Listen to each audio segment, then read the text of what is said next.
Video पो बनाइदिएँ कि भन्छु बजायो।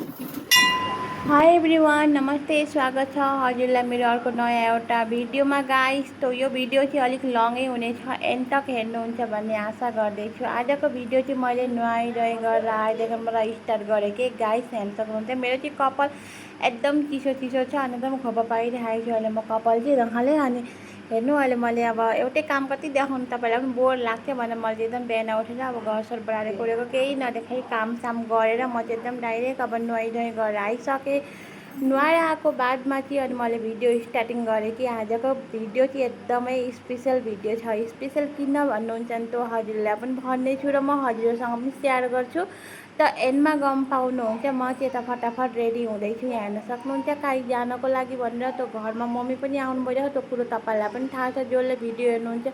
त्यो मम्मीले पनि मलाई बहुतै हेल्प गर्नुहुन्छ। यतापट्टि मम्मीले अब ओछ्यान पनि मिलाइदिइसक्नु भएछ, हेर्न सक्नुहुन्छ। उसको बादमा छोरालाई पनि यतापट्टि कोक्रामा मम्मीले सुताइदिइसक्नु भएछ। एकदम छोरो पनि निदायो। छोरालाई चाहिँ मैले बिहान नुहाइदिँदा चाहिँ आज छिटै नुहाइदिन्छु भनेर मेरो चाहिँ काहीँ जानुपर्ने थियो र त्यही लागि मैले चाहिँ छिटो छिटो नुहाइदिएँ छोरालाई। एकदम त्यस्तो गर्मी छ आज त झन्। अनि मम्मी चाहिँ त छोरालाई सुताएर फुल टिप्न जानुभएको रह, हेर्न सक्नुहुन्छ फुल टिप्नु हुँदैछ मम्मी चाहिँ। अनि मम्मीले त अब मन्दिर जानु छ त्यही लागि फुल टिप्नु हुँदैछ। आउँदाखेरि कति सजिलो हुन्छ, यताउति काम पनि गरिदिनुहुन्छ, छोरालाई पनि हेरिदिनुहुन्छ। मलाई चाहिँ एक खालको ढुक्कै लाग्छ मम्मी हुँदाखेरि। अनि घरमा फुल हुँदा पनि कति सजिलो हुन्छ होइन भन्नु त। टपक्क टिपेर काहीँ मन्दिर होस् जहाँ पनि अब लिएर जान या घरमै पूजा गर्न कति सजिलो हुन्छ। अब अर्काको घरमा माग्न जाँदाखेरि लिन जाँदा 1 दिन 2 दिन 3 दिनसम्म दिन्छन्, त्यहाँबाट आफै वचन पनि त लाउँछन् कतिपल्ट होइन। आफै रोप्नु नि आफ्नो हातहरू छैन नि त्यस्तो पनि भन्छ नि त। उसको बादमा चाहिँ फुलसुलहरू टिपेर मम्मीले चाहिँ राखिदिनु भयो। यता चाहिँ अब म कपडाहरू लगाएर पनि फटाफट रेडी भइसकेँ। बेसी टाढाको मन्दिर होइन र म चाहिँ घर छेउको मन्दिर जान आँटेँ। म चाहिँ एकदमै खुसी पनि छु गाइस। किन भन्नुहुन्छ भने अब म चाहिँ मन्दिर जानुहुन्थेन, म मन्दिर नगएको पनि झन्डै भयो नि 1 सालबाट पनि बेसी नै भयो होला। अब त्यहाँबाट म चाहिँ मन्दिर पनि गएकी थिइनँ। अनि त्यहीमाथि अब छोराछोरी भएपछि त छोरा भएपछि 6 महिनासम्म मन्दिर नजानु पूजा नगर्नु भनेर भन्छन्। अब त्यस्तै सुनेको थियो होइन, जस्तो भनेको त्यो त अब मान्नै पर्यो। अनि म चाहिँ मन्दिर गएकी थिइनँ। छोरो चाहिँ अस्ति 23 तारिक 6 महिनाको लाग्यो। अनि म चाहिँ मन्दिर अस्ति जाने कुरा थियो र अब खाट लागिरहेको थियो नि, त्यही लागि पूजा पनि त गर्नु भएन। त्यही लागि म चाहिँ मन्दिर पनि गएकी थिइनँ। आज म मन्दिर पूजा गर्न पनि जाँदैछु। एकदम खुसी छु, रेडी पनि भइसकेँ, यहाँ हेर्न सक्नुहुन्छ। अब अलिकति सामानहरू फुलहरू दियाहरू मैले चाहिँ ठिक पनि पारेँ। अब म घरबाट निस्किएँ पनि जानको लागि। यता चाहिँ हेर्न सक्नुहुन्छ मेरो एकदम कपाल पनि चिसो चिसो छ। अनि त्यहाँबाट म चाहिँ अहिले बाटोमा पुगिसकेँ अनि आफै नै अब भिडियो पनि गर्दैछु, हेर्न सक्नुहुन्छ। अब मन्दिर मात्रै गएर भएन, पूजा पनि त भगवान्लाई गर्नै पर्यो। आफ्नो एउटा मेमोरीको लागि पनि मैले यो चाहिँ राखेँ कि मम्मी, म, मेरो छोरा, मेरो हस्बेन्ड भएर अब यस्तो दिन फेरि कहिले घुरेर आउँछ र किन भन्नु त। यो दिन त फेरि आउने छैन, त्यही भएर एउटा मेमोरी अब यही हेर्दै यादहरू आउँछ भनेर मैले चाहिँ राखेँ। फाइनली भन्दा भन्दै म त्यो मन्दिर पनि पुगिसकेँ। त हेर्न सक्नुहुन्छ मलाई चाहिँ मन्दिर जानको लागि कस्तो आनन्द लागेर आउँछ भने बहुत शान्ति लाग्दछ। 1-2टा मैले हस्बेन्डको छोराको फोटो पनि उठाइदिइसकेँ। यता चाहिँ मम्मी फर्स्ट पूजा गर्नु हुँदैछ। अरू पनि पूजा गर्न आएका रहन्। हाम्रो चाहिँ अलिक ढिलो ढिलो भयो पूजा गर्नको लागि पनि, अलिक ढिलै भयो घरबाट जानको लागि। सानो अब बच्चालाई लिएर जानको त्यस्तै हुन्छ। बिहान चाहिँ पानी परिरहेको थियो अनि फेरि घाम लाग्यो, त्यही भएर घरबाट निस्केर जान हाम्रो डेरी भइरहेको थियो। मान्छे पनि अलिक कम्ती नै रहन्। अनि यता चाहिँ मम्मीले पूजा गरेको बादमा म चाहिँ यता भिडियो पनि बनाउँदै थिएँ, यहाँ हेर्न सक्नुहुन्छ। मन्दिरको भित्रै मैले चाहिँ भिडियो बनाएँ कि यो मन्दिरमा चाहिँ को आउनु भइरह मलाई कमेन्ट गरेर भनिदिनु ल। उसको बाद मेरो चाहिँ घर छेउमै पर्छ है गाइस यो मन्दिर। अनि यतातिर चाहिँ म पनि पूजा गर्दैछु, हेर्न सक्नुहुन्छ। मलाई चाहिँ यति खुसी लागिरह भने नि आजदेखिबाट मेरो पूजा गर्ने स्टार्ट होइन, सुरु पनि भइसक्यो। मलाई चाहिँ एकदम खुसी लागिरहेको छ। हेर्दा हेर्दै कति छिटो मेरो छोरो पनि 6 महिनाको भइसक्यो जस्तो लाग्छ। कोही बेला त सानै छ जस्तो लाग्छ, कोही बेला त ठुलो भयो जस्तो लाग्छ। यो दिन चाहिँ कसरी कटायो होला, कत्रो 6 महिनाको मैले कसरी पाल्यो होला त्यो कुरो मलाई मात्रै थाहा छ। म मात्रै फिल गर्न सक्छु, अरूले कसैले पनि गर्न सक्दैनन्। यति ठुलो भएछ, यस्तो रहेछ उस्तो रहेछ भन्ने त कति हुन्छन् पछाडि होइन। कसरी त्यो दिन कटायो होला, कस्तो कस्तो मलाई आयो दिन, त्यो दिन मलाई मात्र थाहा छ, अरूलाई त थाहा छैन। त्यही भएर मैले एउटा भिडियो बनाएँ कि मेरो पछाडि मेमोरीको लागि पनि मैले यस्तो गरेको छु। अरूले मलाई यस्तो गरेको थियो भन्ने कुरा त्यसैको लागि। अनि मैले एउटा अब कन्टेन्ट क्रिएटर भएपछि त भिडियो पनि त बनाउनु पर्यो। मेरो एउटा भिडियो पनि मैले सानो बनाएँ जस्तो जे सकेँ हजुरहरूको छेउमा। उसको बादमा चाहिँ मेरो मेम्बरीको लागि पनि त भयो नि त पछाडि अब होइन। मेरो अब उमेर त अब घट्ने छैन, अब बढ्दै जान्छ। पछाडि हेर्नुहुन्छ मलाई यस्तो गरेको थियो, मलाई अरूले यस्तो गरेको थियो भन्ने कुरा यादहरू रहन्छ। कतिपय कुरा अब माइन्डमा भएकोहरू सबै बिर्सिन सकिन्छ। दिन जान्छ रात जान्छ होइन भनौँ त। यस्तो अब भिडियोहरू बनाएर एउटा मेमोरी हुन्छ, त्यो यादहरू आउँछ नि त फर्टै आफूलाई पनि।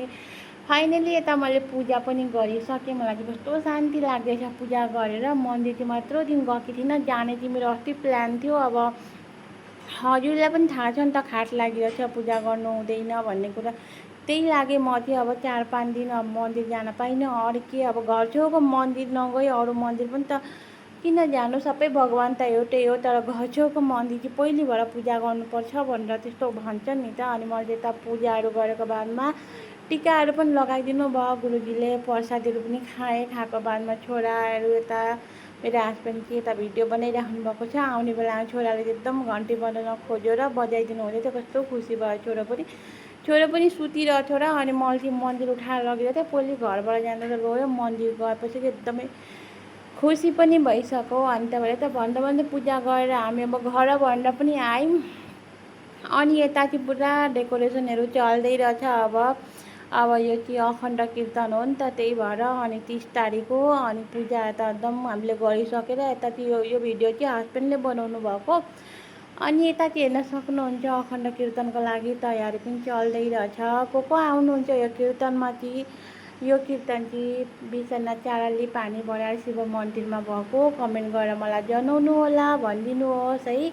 उसको बादमा चाहिँ हामी यहाँ चाहिँ आइरहेको छौँ। छोरालाई चाहिँ देखाइदिनु पर्यो भनेर आइरहेको थियौँ, पसिरहेको थियौँ। हेर्न सक्नुहुन्छ यो चाहिँ आँगनबारीको अब केटाकेटी सानो बच्चाहरूलाई खेल्नको लागि। तर केटाकेटीले वत्रो गरेर अब कतिपयले चाहिँ अब यो यतातिर एकतिरको चाहिँ पुरा भत्काएछन् पनि, भाँचिएछ। अब यता हेर्न सक्नुहुन्छ। हामी चाहिँ एकछिन हेरेर छोरालाई देखाएर अनि त्यहाँबाट निस्केर पनि म चाहिँ घरतिर लागेँ। अब घरमा पनि मेरो निकै काम छ। विशेष गरी आज मेरो छोराको पोलियो खुवाउने दिन पनि छ। अब मलाई चाहिँ फोन आइरहेको छ आज पोलियो छ भनेर। अनि लानुपर्ने छ उसलाई चाहिँ। आज चाहिँ मलाई पुरा हतार छ, मन्दिर गराएँ। उसको बादमा डाइरेक्ट घर आइसकेपछि यता हेर्न सक्नुहुन्छ म चाहिँ चामल धुँदैछु। यो चामल चाहिँ म चाहिँ पायस बनाउनको लागि भनेर ढोकी मैले भनिहालेको थिएँ। मेरो छोरा चाहिँ 6 महिनाको भइरह यस्तो भइरह भिडियो हाल। यता हेर्न सक्नुहुन्छ यता ग्यासको चाहिँ एकदम आज 2 दिन भएछ ग्यास सकेर भराउन पाएर अब चुल्हामा बनाइराखेको छु। धनी मान्छे पनि एक दिन गरिब हुन्छ, गरिब मान्छे पनि एक दिन धनी हुन्छ। त्यसैले मान्छेले कहिले पनि अहङ्कार र गौरव चाहिँ गर्नु हुँदैन। या म धनी छु भनेर मन दुखाउनु हुँदैन। जस्तो छ त्यस्तैमा खुसी हुनुपर्छ होइन। म धनी छु भनेर पनि गौरव गर्नु हुँदैन। यो गरिब छ भनेर भन्नु हुँदैन कसैलाई हालेर। त्यो धनी मान्छे पनि एक दिन अवश्य गरिब हुनेछ गाइस। त्यो चाहिँ कुरो एकदम 100% सही नै हो। उसको बादमा चाहिँ म चाहिँ उताबाट आएर कपडाहरू पनि चेन्ज नगरिकन मम्मीले चाहिँ छोरालाई हेरिदिइराख्नु भएको छ। म चाहिँ यतापट्टि फटाफट आँटो चाहिँ बिहानै मुसेर गएको थिएँ र यतापट्टि म चाहिँ रोटी बेल्दैछु। रोटी चाहिँ होइन पुरी अलिकति पकाउनु पर्यो भनेर म चाहिँ एकदम साना साना डल्ला पाएर अब बेल्नको लागि त टाइम छैन। जसरी हुन्छ फटाफट सर्ट काटिङमा गर्न अब छ मलाई। त्यही लागि म चाहिँ ठुलो पाएर रोटी बेलेर अनि एउटै रोटीको 4वटा पुरी यसरी काटिङ गरेर पकाउँदैछु। यसरी चाहिँ कसले पकाउनुहुन्छ भनिदिनुहोस् त। म चाहिँ प्रायः नै यसरी नै पकाउँछु जे जस्तो भए पनि होइन। यो पनि त पुरी हो, त्यही भएर म चाहिँ छिटो पनि हुन्छ। त्यही भएर मेरो टाइम पनि छैन। जताबाट सर्ट काटिङ हुन्छ म त त्यतै जान्छु। म चाहिँ डाइरेक्ट उता मन्दिरबाट आएर पूजासुजा गरेर मैले कपडाहरू चेन्ज नगरिकन छोरालाई पोलियो खुवाउन भनेर लिएर गएँ। भरे देरी पनि हुन्छ सकिन्छ होइन भन्नु त। त्यही भएर मैले चाहिँ खुवाउन लिएर गएर आएको बादमा चाहिँ मम्मीले छोरालाई हेर्नुभयो। अनि हेरेको बादमा म चाहिँ फटाफट पसेँ पाकघरमा। अब ग्यास पनि सकिरह्यो 2 दिन भएर। आजकल त बुकिङ गर्दा पनि पुरा 1 महिना पछाडि 15 दिन पछाडि मात्रै आउँछ अरे। त्यही भएर अलिकति चाहिँ बिजोग बिहालो हुने रहेछ। अब नखाइ पनि भएको छैन, खानै पर्यो। अनि मैले चाहिँ यता फटाफट रोटी पनि पकाउँदैछु स्टार्ट। छोरालाई चाहिँ आजदेखिबाट अब भात खुवाउनको लागि स्टार्ट गर्छु भनेर घरमा त कोही छैनन्। म मेरो हस्बेन्ड र अनि मम्मी आउनु भइरह्यो त्यति नै। अब अनि छोरालाई चाहिँ यता मैले लुगासुगा पनि खोलिदिरहेको थिएँ। पुरा गर्मी थियो र मैले चाहिँ पुरा अब मजाले गर्न सकिनँ। जस्तो जे सकेँ त्यस्तै गरेँ। मेरो छोरालाई चाहिँ आम चाहिँ साह्रै नै मनपर्छ। सानो बच्चा छ, यस्तो खुसी भइरह भने नि त, फेभरेट हो मेरो छोराको आम चाहिँ। अनि अर्को कुरा गाइस, अनि मेरो छोरालाई चाहिँ 8 दिनबाट मैले खाना खुवाउन पनि स्टार्ट गरेँ। अब खाना भन्दैमा अब 6 महिनाको भर्खर लागेको थियो, सानो चाहिँ भात त खान सक्दैन अब होइन, तर त्यही पनि स्टार्ट गरेँ। अब 8 दिनबाट म चाहिँ भात खुवाउँछु भनेर जस्तो सके त्यो नियमहरू गरेँ। उसको बादमा मेरो छोरालाई चाहिँ आम साह्रै मनपर्छ। मेरो हस्बेन्डले चाहिँ आम पुरा ग्राइन्डर गरेर मिक्सरमा हालेर ल्याइदिनु भयो छ मसिनो पारेर। उसको बादमा म चाहिँ त्यही खुवाइदिँदैछु। अहिले छोरालाई पनि एकदम मन पराउँछ आम चाहिँ, उसको फेभरेटै हो। मैले चाहिँ केही त्यस्तो पकाएको थिइनँ, पुरी पकाइरहेको थिएँ, पायस पकाइरहेको थिएँ, मटर आलु सब्जी पकाइरहेको थिएँ, अनि अर्को केही सब्जी भाजी गरिरहेको थिएँ। अहिले चाहिँ खानाहरू खाएर पनि हाम्रो ढिलो पनि भयो। म चाहिँ एकदम रेस्ट गर्छु भनेर सुतेँ कि अब एकदम मलाई एकदम थकाइ पनि लाग्यो। आज बिहान चाहिँ अब्बार बेसी नै काम भयो, यता मम्मी यता छोरो। हुन्छ त गाइस, आजलाई यति नै भिडियो बनाउन सकेँ। कस्तो के लाग्यो भनिदिनु।